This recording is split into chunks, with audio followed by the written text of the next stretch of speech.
সপ্তম শ্রেণীর শিক্ষার্থী বন্ধুরা, স্বাগতম মাই ক্লাসরুমে। তোমাদের ষান্মাসিক মূল্যায়ন পরীক্ষা চলছে। আগামী 20 জুলাই তোমাদের বিজ্ঞান পরীক্ষা হবে। মাই ক্লাসরুমের এখনকার আয়োজনে থাকবে অত্যন্ত গুরুত্বপূর্ণ কিছু মূল্যায়ন প্রশ্নোত্তর, তাই শুরু থেকে শেষ পর্যন্ত মনোযোগের সাথে দেখবে। আর যারা এখনও মাই ক্লাসরুম চ্যানেলটি সাবস্ক্রাইব করেনি, অবশ্যই সাবস্ক্রাইব করে নেবে। ভিডিওটি ভালো লাগলে লাইক কমেন্টস করবে। তোমাদের ইতিমধ্যে হওয়া পরীক্ষাগুলি কার কেমন হয়েছে সেটিও আমাদেরকে কমেন্টস করে জানাও। আর কার বাড়ি কোথায়, কে কোথায় থেকে এই ভিডিওটি দেখছো সেটি কমেন্টস করে জানাও। তাহলে চলো শুরু করি। আমরা প্রথমে একটি গল্প দেখব। রোহান একটি উপকূলীয় গ্রামে বসবাস করে। তার বাড়ির আশেপাশে এঁটেল মাটি। গ্রামটিতে মৌসুমী জলবায়ুর কারণে বর্ষাকালে অতিরিক্ত বৃষ্টির ফলে ফসলের জমি জলাবদ্ধ হয়ে যায় আর শুকনো মৌসুমি পানির অভাব দেখা দেয়। তবুও রোহান ধৈর্য ধরে তার জমিতে ধান, গম, শাকসবজি এবং ফলমূল চাষ করে। রোহানের মতো অন্যান্য কৃষকরাও তাদের ফসলের চাষের জন্য মাটি ও জলবায়ুর গুণাবলী সম্পর্কে জানতে চেষ্টা করে। বাংলাদেশের বিভিন্ন অঞ্চলের মাটি ও জলবায়ুর ভিন্নতা রয়েছে, যা বিভিন্ন ধরনের ফসল উৎপাদনের জন্য উপযোগী। তাহলে চলো এখন একটি প্রশ্নোত্তরগুলি শুরু করি। মূল্যায়ন প্রশ্নোত্তর। প্রথমে তোমাদের জন্য কাজ 1 রয়েছে। ফসল চাষে জলবায়ুর কী প্রভাব রয়েছে সেটি লিখতে হবে। কাজের ধরন হচ্ছে একক। উত্তর হচ্ছে ফসল সহ যাবতীয় কৃষিকার্য সম্পূর্ণভাবে নির্ভর করে মৌসুমী জলবায়ুর উপর। আমাদের মৌসুমী জলবায়ুতে প্রয়োজনীয় তাপমাত্রা, বৃষ্টিপাত ও আর্দ্রতা বিদ্যমান থাকায় এদেশ বিশ্বের অন্যতম কৃষি অঞ্চলে পরিণত হয়েছে। বিভিন্ন ফসলের জন্য বিভিন্ন ধরনের তাপমাত্রা, বৃষ্টিপাত, আর্দ্রতার প্রয়োজন হয়। মৌসুমী জলবায়ুর কারণে গ্রীষ্মকালীন বৃষ্টিপাতের প্রভাবে ধান, পাট, চা, বিভিন্ন প্রকার শাকসবজি ও ফলমূল উৎপন্ন হয়। আবার শীতকালীন জলবায়ুর প্রভাবে নানা প্রকার ডাল, তেলবীজ, শাকসবজি, আলু, পেঁয়াজ প্রভৃতি রবি শস্য প্রচুর পরিমাণে জন্মে। এছাড়া অধিক বৃষ্টিপাত ও তাপমাত্রার কারণে সিলেট ও চট্টগ্রামের পাহাড়ি এলাকায় চা ও রবার উৎপন্ন হয়। বিপরীতভাবে মৌসুমী জলবায়ুর বিরূপ কারণে অতিবৃষ্টি বা অনাবৃষ্টি সহ অতি শীতও মাঝে মাঝে লক্ষ্য করা যায়। ফলে দেশে বন্যা, খরা, শৈত্যপ্রবাহ সহ নানা ধরনের আবহাওয়াজনিত বিপর্যয় দেখা দেয়। এর ফলশ্রুতিতে ফসল বিভিন্ন রোগবালাই ও বন্যা খরার কবলে পতিত হয়, ব্যাপক ক্ষতির সম্মুখীন হয়। জলবায়ু ও আবহাওয়ার উপর ভিত্তি করে এখানে বিভিন্ন ফসল জন্মে থাকে। এছাড়া কিছু কিছু ফসল উভয় মৌসুমেই জন্মে, যেমন নারকেল, লেবু, কলা, পেয়ারা ইত্যাদি। বিষয়টি খুবই সহজ, তোমরা একটু মনোযোগ দিয়ে দেখলে পরীক্ষা আসার পর তোমরা খুব সহজেই লিখতে পারবে।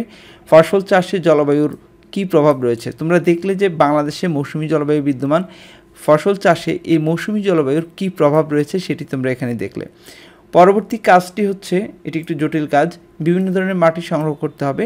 মাটির ধরন অনুযায়ী কোনটি কী মাটি তা খাতায় লিখতে হবে। শ্রেণী শিক্ষক ও সহপাঠীদের সাথে আলোচনা করে লিখো কোন মাটিতে কোন ফসল বা কোন উদ্ভিদ ভালো জন্মে। তাহলে এটি ধরন হচ্ছে দলগত। উত্তর হচ্ছে এমন, মাটির ধরন ও ধরন অনুযায়ী যেসব ফসল ভালো জন্মে তা নিচে উল্লেখ করা হলো। আশা করছি যে তোমরা মনে করো বিভিন্ন ধরনের মাটি সংগ্রহ করেছো। সেখানে কি কি মাটি ছিল? দোআঁশ মাটি, এঁটেল মাটি, বেলে মাটি, বেলে দোআঁশ মাটি, পলি দোআঁশ মাটি এবং এঁটেল দোআঁশ মাটি। এখন হচ্ছে এসব মাটিতে কোন ফসল ভালো জন্মে। যেমন দোআঁশ মাটিতে ধান, পাট, গম, আখ, শাকসবজি সহ সকল ফসল ভালো জন্মে। এঁটেল মাটিতে ধান, পাট, গম, আখ ইত্যাদি ভালো জন্মে। বেলে মাটিতে গোল আলু, মিষ্টি আলু, চীনাবাদাম, তরমুজ, ফুটি ইত্যাদি ভালো জন্মে। বেলে দোআঁশ মাটিতে মূলা, তামাক, মরিচ ইত্যাদি ভালো জন্মে।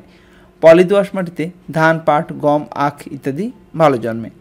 এঁটেল দোআঁশ মাটিতে ধান, তুলা, গম, ডাল, তেল ফসল ইত্যাদি ভালো জন্মে। তাহলে তোমরা দেখলে বিভিন্ন ধরনের মাটিতে কোন কোন ধরনের মাটিতে কোন কোন ধরনের ফসল ভালো জন্মে। কাজ 3 হচ্ছে বাংলাদেশের কোন মাটিতে নয়, এটি হবে কোন এলাকায় কোন ফসল ভালো জন্মে তা ছকে লিখো। বাংলাদেশের বিভিন্ন অঞ্চলে বিভিন্ন এলাকায় বিভিন্ন ধরনের ফসল ভালো জন্মে। তো আমরা এখন দেখব যে বাংলাদেশের কোন ফসল কোন এলাকায় ভালো জন্মে। বাংলাদেশ একটি কৃষিভিত্তিক দেশ। এদেশের সব এলাকায় সব ধরনের ফসল ভালো ফলে না, আবার একই ফলের সব এলাকার মাটিতে একরকম হয় না। বিভিন্ন এলাকার আবহাওয়া ও মাটির কিছু বিশেষ গুণাগুণ থাকে, যার ফলে সেখানে কোনো নির্দিষ্ট ফসল বা উদ্ভিদ ভালো জন্মে। নিচে বাংলাদেশের কিছু এলাকাভিত্তিক ফসল ও উদ্ভিদের তালিকা দেওয়া হলো। এলাকার নাম এখানে দেওয়া হচ্ছে, এপাশে ফসল বা উদ্ভিদের নামগুলি দেওয়া হয়েছে। যেমন রাজশাহী, চাঁপাইনবাবগঞ্জ, বগুড়া, নওগাঁ, পাবনা ইত্যাদিতে আম, লিচু, গম, ধান এগুলি ভালো হয়। রংপুর, দিনাজপুর, পঞ্চগড়, ঠাকুরগাঁওতে হয় লিচু, আম, গম, আখ, তামাক।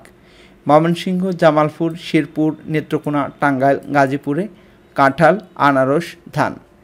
ঢাকা, মুন্সিগঞ্জ, নারায়ণগঞ্জ, নরসিংদীতে আলু, কলা, লটকন। ফরিদপুর, মাদারীপুর, শরীয়তপুর, কুষ্টিয়া, যশোর এখানে হয় খেজুর, ধান, পাট, আখ, সরিষা। কুমিল্লা, ব্রাহ্মণবাড়িয়া, চাঁদপুর, নোয়াখালী সুপারি, নারিকেল। সিলেট, সুনামগঞ্জ, মৌলভীবাজার চা, আনারস। তোমরা কিন্তু আমাদেরকে কমেন্টস করে জানাতে পারো যে তোমাদের এলাকায় ঠিক কোন ফসলটি ভালো জন্মে, আর তুমি যে এলাকায় আছো সেই এলাকায় কোন ফসল ভালো জন্মে। চট্টগ্রাম, রাঙ্গামাটি, কক্সবাজার, বান্দরবনে চা, আনারস, কলা। বরিশাল, পটুয়াখালী, বরগুনাতে নারিকেল, সুপারি, ধান, বাদাম, তরমুজ, পান পাতা। খুলনা, সাতক্ষীরা, বাগেরহাটে বড়ই, সুপারি, তরমুজ। তো এই ছিল তোমাদের জন্য কাজ 3। আশা করছি তোমরা অবশ্যই এই আয়োজনটি খুব ভালোভাবে দেখেছো। যারা এখনও মাই ক্লাসরুম চ্যানেলটি সাবস্ক্রাইব করনি অবশ্যই সাবস্ক্রাইব করে নেবে। আজ এ পর্যন্তই, আল্লাহ হাফেজ।